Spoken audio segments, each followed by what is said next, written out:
Nakambaliktad pa ako ng headset. So, good morning sa tanan. Good morning mga langga.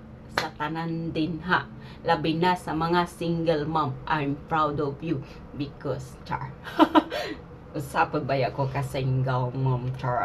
So, mga ni atong pagutan ng mga langga. May nagtanong. Ano daw ang pipiliin mo? Yung anak mo or yung asawa mo? Asawa mo or yung anak mo? So, for me, kaning nga pangutana, Tagalog lang. Tagalog, Bisaya. Tagalog na lang. Itong tanong na ito is hindi siya, tawag dito, itong tanong na ito is hindi lang siya para sa akin, kundi para din ito sa lahat, kahit hindi kayo single mom o hindi kayo single mother. Para sa lahat ito, hindi lang para sa akin. Dahil yung tanong na ito is karamihang tinatanong, lalo na sa mga, alam nyo na, yung 5 letters, charot. Alam nyo na yan, alam nyo na ang sagot sa tanong na yan, pero minsan, nananaig ang puso natin kaya hindi natin mapili yung tamang desisyon Pero, yung tanong na yan is, mga langga, nasagot ko na yan sa sarili ko, char. Ganito kasi yan mga langga. I've been already before, char. Hindi before, ngayon. Siyempre, sa dami natin pinagdaanan, sa dami nakakita sa sitwasyon natin kung ano mayroon tayong sitwasyon. Like before, kung saan man ako. Ganito yung mga langga, may advice ko. Kasi yung mga tanong na to is, familiar na talaga itong mga langga. Alam na natin ang sagot, pero hindi natin pinipili yung tama. So ako, kung ako ang tatanungin, nasagot ko na yan sa sarili kong desisyon. Sa sitwasyon ko ngayon, yun na yung sagot ko, ano yung pinili ko. Kasi doon ako galing dati. So, ang pinili ko, ang anak ko, hindi yung partner ko. Kaya nga nagiging single mom ako kasi, desisyon na pinakamalaking desisyon na gagawin mo sa buhay mo over your child, over your son, over your children. Ano yung pipiliin mo? Yung sarili mong kaligayahan or yung anak mo? Kung ako, ginawa ko na yun, pinili ko yung anak ko over my happiness. Alam ko naman na yung kaligayahan, alam ko naman yung sitwasyon ko dati kung ano yung pipiliin ko. Kung yung pipiliin ko yung asawa or yung partner or yung papa ng anak ko, kung pipiliin ko yun, alam ko yung mangyayari. Kung pipiliin ko yung anak ko, alam ko din yung mangyayari. Napakalaking desisyon na gagawin sa buhay mo. Napakalaking desisyon na ginawa ko sa buhay ko over my husband or child, ganan. So, ang pinili ko, anak ko. Kasi, bakit mo pipiliin yung asawa mong pabigat lang sa'yo? Kung pipiliin mo yung asawa mo, sakit lang sa ulo, wala namang ibinigay na magandang kinabukasan para sa anak mo. Instead na piliin mo yung asawang nagpapabigat sa'yo, kung may chance ka pang pumili na hindi pa masyadong complicated yung sitwasyon. Alam mo na complicated din yung sitwasyon, kumbaga. Bakit mo pa pipiliin yung asawa mo? So yung pinili ko yung anak ko. Oo, masakit sa part na broken siya, broken family, masakit sa part niya yun kasi hindi ko rin naranasan na lumaki na walang ama kumplito Masaya kaming pamilya kahit simple lang, kahit mahirap. Ang reason kaya hindi kami broken family is matino yung papa ko. Kaya nag-stay yung mama ko at kami, nag-stay kaming buo na masaya kahit simple lang yung pamilya. Ganon dapat yung kahit na pagpapipiliin ka, wala akong pipiliin sa dalawang yun. Pero sa sitwasyon ko kasi, talagang pinili ko yung anak ko. Yung sa amin naman, halimbawa sa pamilya namin, walang pipiliin pantay, walang maghihiwalay. Kasi okay naman yung pamilya, kahit simple lang, nakakapag-support yung papa, mga mabait magulang, ayun, naalagaan kayo mabuti, okay, kahit simple. Pero sa part na yung pagpipiliin ka, syempre kung alam mo naman na pabigat yung asawa mo, bakit mo pipiliin para sa anak mo, di ba? So pipiliin mo yung anak mo kung matino ka ding magulang, kung mahal mo yung mga anak mo, bakit mo pipiliin yung asawa mo, masakit lang sa ulo. So, pinili ko dati yung anak ko. Oh, di ba? So, alam nyo na yung sagot. Kaya proud ako sa single mom na sinikap nilang palakihin yung anak nila na wala silang partner na kasama. Aanhin mo yung partner. Kung yung partner mo na yun hindi na nga nagbibigay sa'yo ng peace of mind, wala na nga binigay sa'yo na magandang idudulot sa anak mo, bakit mo papipiliin yung asawa mo? Meron kasi iba na pinipili nila yung partner nila kaysa sa anak nila. Magiging wais kayo sa pagpili ng desisyon nyo. Kasi, yung desisyon na yan, maaring magdudulot yan sa anak nyo. Okay lang yan, pabayaan yung asawa, pabigat naman eh. O kumbaga yung sakit sa ulo ba, lagi kang nangungonsumisyon, yung sakit sa ulo, laging iniinom, laging pinipili yung barkada. O syempre, mahal natin, di ba? Masakit din para sa atin. Pero mayroong batang nasasaktan eh. Bakit mo pipiliin yung partner mo? Kung gano'n naman ang ibinigay na dulot sa sakit, nasasaktan din yung anak mo. Eh di mas pipiliin mo yung anak nyo, yun ang nakakabuti. Kaya mo yan. Kaya mong palakihin yung bata o walang ama tulad ko. Kaya mong palakihin yan. Basta, yung problema na yan, ay yung napagdaanan mo na yan, wag mo gawing ulit sa pangalawang desisyon na pipiliin mo. Kumbaga, wag mong balikan yung sitwasyon na yan. Magiging mauta ka o magiging wais ka na dapat. Wag kung ano man yung nangyari sa'yo, kung ano man yung napagdaanan mo, wag mo nang hayaan na babalik ka pa sa sitwasyon na yan. Nasa atin din naman yung desisyon kung ano yung gusto natin, eh, di ba? So ako, mas pinili ko yung anak ko kaysa papa niya. Oo, nandun na tayo nasasaktan ang bata. Masakit din syempre sa atin na iiwan natin yung partner, ibitawan natin yung partner. Pero, ikaw na ina na matino kang mag-isip, kung ikaw na ina may malasakit ka sa anak mo, hindi mo pipiliin yung sarili mong kaligayahan over your child. Kasi, yung bata, oo, nasasaktan yan. Pag wala silang papa na kinalakihan. Pero, matitiis mo ba na lumaki yung bata na nakikita niya yung paligid niya na magulo, nagsasakitan yung mga magulang, nagmumurahan, nakikita niya yung anong kinalakihan ng ama niya, ganyan, wala siyang matinong, wala siyang normal na buhay. Kaya ako sa dati, nung sa sitwasyon na, siyempre matagal din ako nag-decide kasi nga, may batang masaktan at ayaw ko yung lumaki na broken. Pero, ako, mas pinili ko yung kapakanan ng anak ko. Iniwan ko yan, sinisit aside ko yung sakit. Sabi ko sa sarili ko, may bata na eh.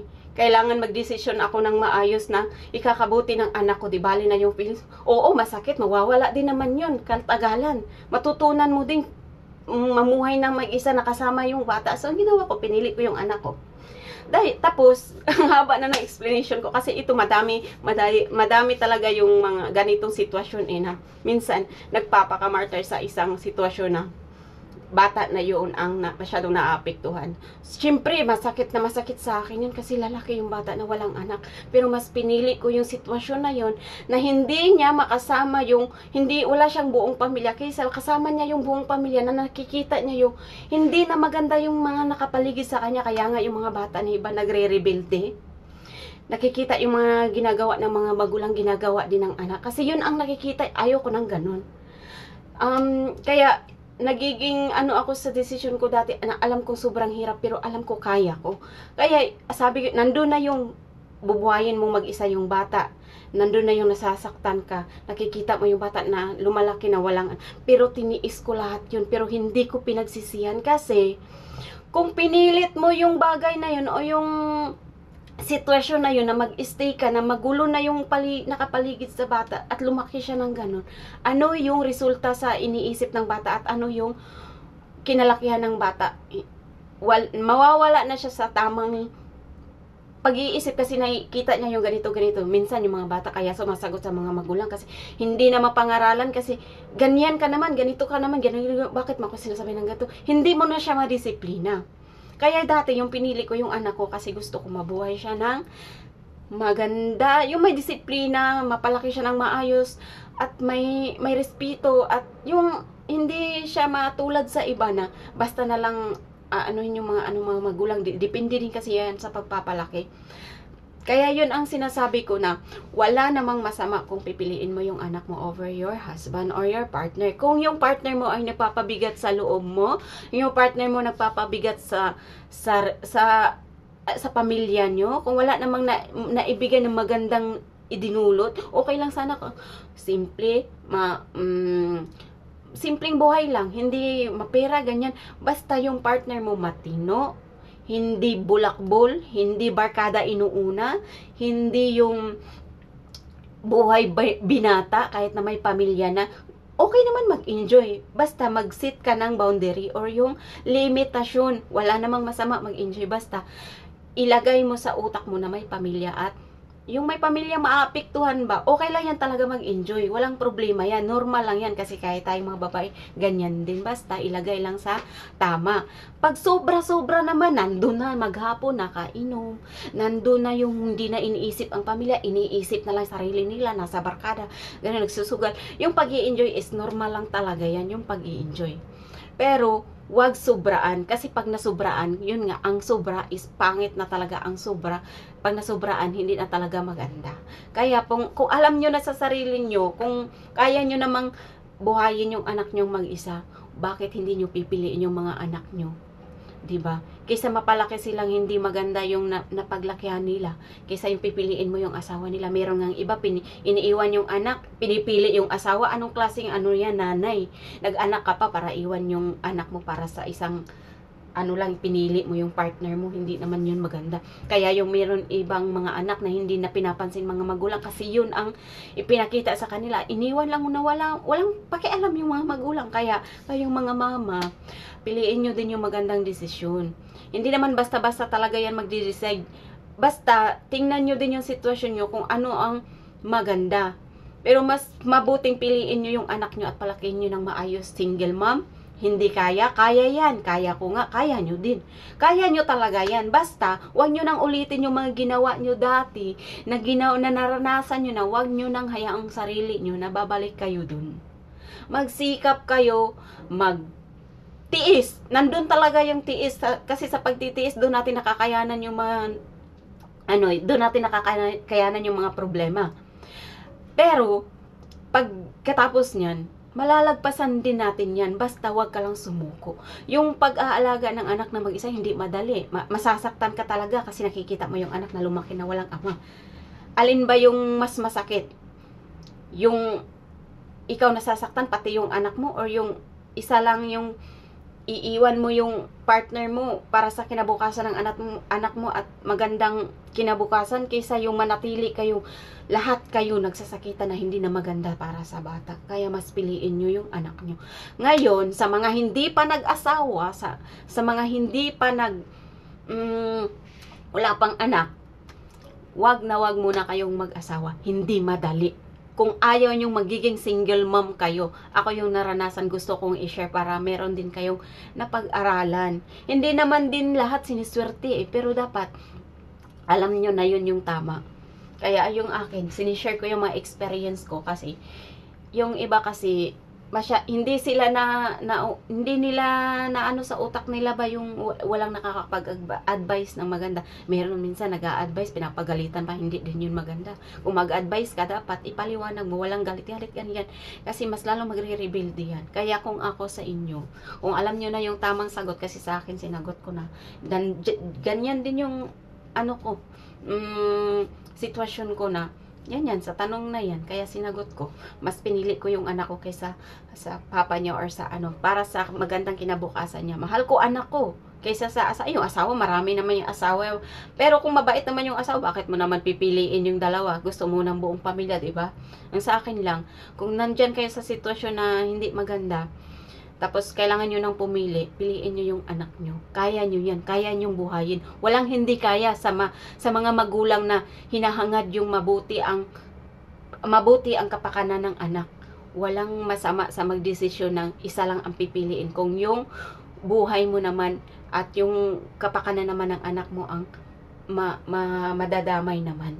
Kaya kung ako sa inyo, kung lakasan nyo lang yung loob nyo, huwag kayong mahiya, magiging single mom kayo, bakit nyo naman ikakahiya kung araw-araw naman kayo din napapahiya na kasama nyo yung asawa o partner nyo. Kaya magiging wise kayo sa desisyon. Malaking desisyon yan. Talagang malaking desisyon yan na minsan hindi na ginagawa ng iba kasi mananatiling buo. Mali din yung desisyon na yan. Kung alam nyo nang hindi na talaga maganda, bakit mananatili kayo ng buo? Kung yung mga puso ng anak nyo o puso mo, araw-araw watak. Kaya mas piliin mo yung anak mo.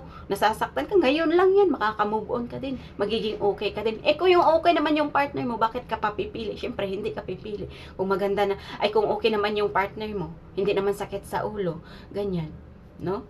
So, yun lang may advice ko. Kaya yun sa mga single mom dyan, proud ako kasi isa din akong single mom. Pero, kaya ko, kaya nyo din. O, di ba? So, kaya, proud talaga ako sa single mom. Hindi biro ang single mom, ha? Hindi talaga biro maging nanay at tatay ka sa anak mo, lalo na sa maraming anak. Hindi yan biro. Pero, kung ilagay mo sa sarili mo na, kaya mo, kahit walang tutulong sa'yo, magsikap ka lang sa sarili mo para sa anak mo. Kaya mo yan, walang hindi kaya, basta gusto mo. O, di ba? Yun lang mga langga. So, sana may natutunan kayo sa sinare ko kasi sinagot ko lang yung may natanong doon kung ano yung pipiliin anak ko. Ganyan. So, di ba? Kung alam mo na alam mo na ano yung sitwasyon mo, kung kakasama kayo, mabigat lang sa ulo yung asawa, huwag mo piliin yan. Madaming asawa. Isa lang yung anak. Kung gusto mong maayos ang buhay ng anak mo, syempre, kailangan nating mag-sacrifice mga langga. Sacrifice talaga. Kaya, yun. O, diba? Ipag-pray na lang yung asawa, bonus na yan kung ibigay ni Lord. Mabait, o ganyan. O, thanks God. Kaya, bonus na yan. Diba, mga langga? Proud na. Proud single mom ni Day. O, diba? So, hello day sa mga single mom diha. Laban ra. O, diba? Pray na nato atong mga bana, kay si Lord ang gahatag, anak. Dilit na ta mo pili kay nasayop na biyata sa una.